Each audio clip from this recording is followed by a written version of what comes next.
So this might turn into an interesting one.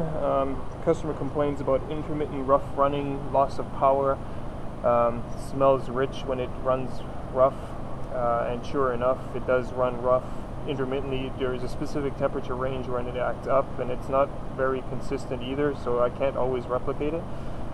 I've checked ignition pattern, and everything's pointing to number one cylinder. Something's going on with number one when it's running rough.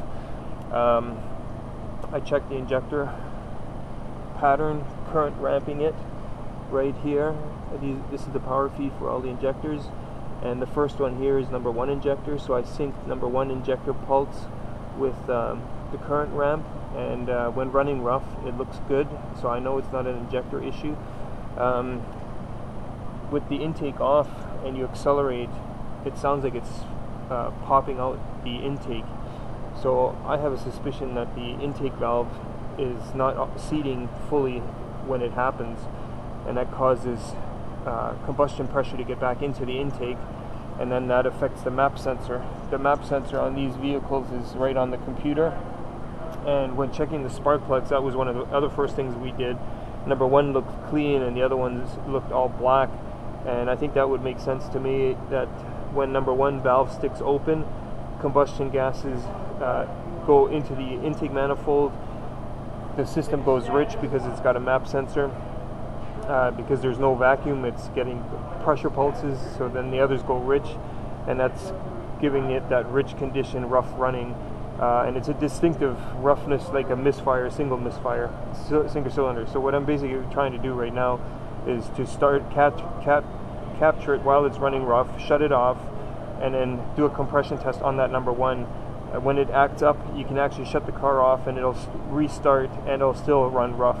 So as long as it continues to run rough, and I shut it off and quickly pull the spark plug, we might be able to catch something on a compression test. If not, I'll have to do an in-cylinder transducer or pressure test, running compression test. But because I can't disconnect cylinder one injector fairly easily, I don't want to really run the engine with squirting fuel. So anyways, we'll see what happens.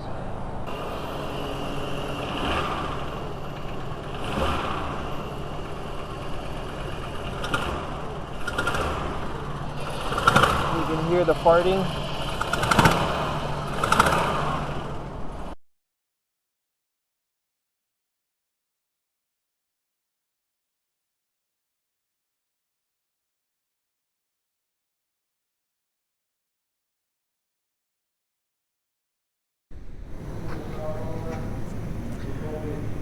What do you think? Is J-B Weld going to be able to fix that?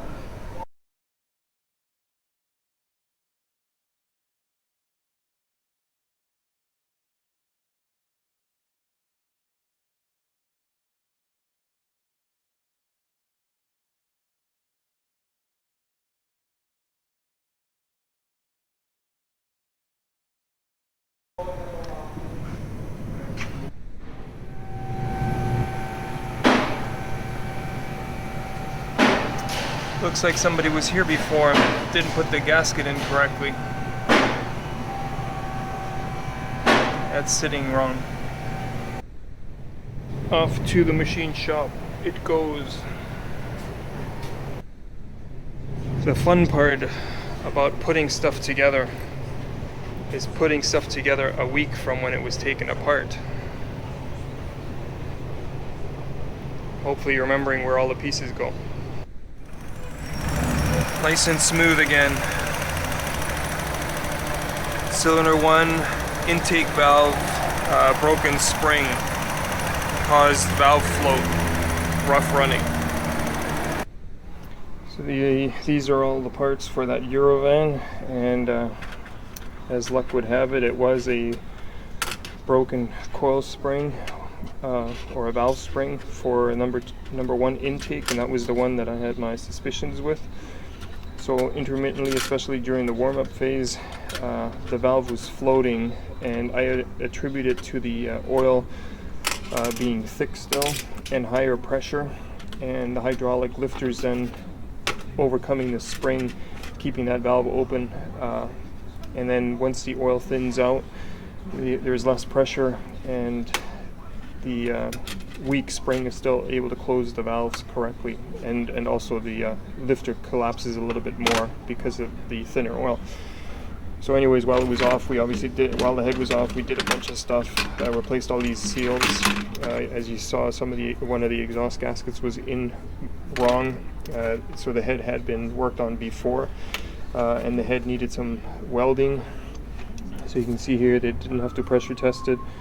Resurfaced it, 5 exhaust guides. They did a vacuum test, they washed it, and it needed some welding, and that was on that number 1 water jacket. It was getting too close to the sealing ring of the head gasket. Obviously head bolts, coolant flanges. So yeah, I'm really happy. It's running nice and smooth. Customer's happy. On to the next repair. Sorry I didn't record the whole thing, but it was too big of a job for me to start editing. At least that's my excuse. Sorry. Thanks for watching.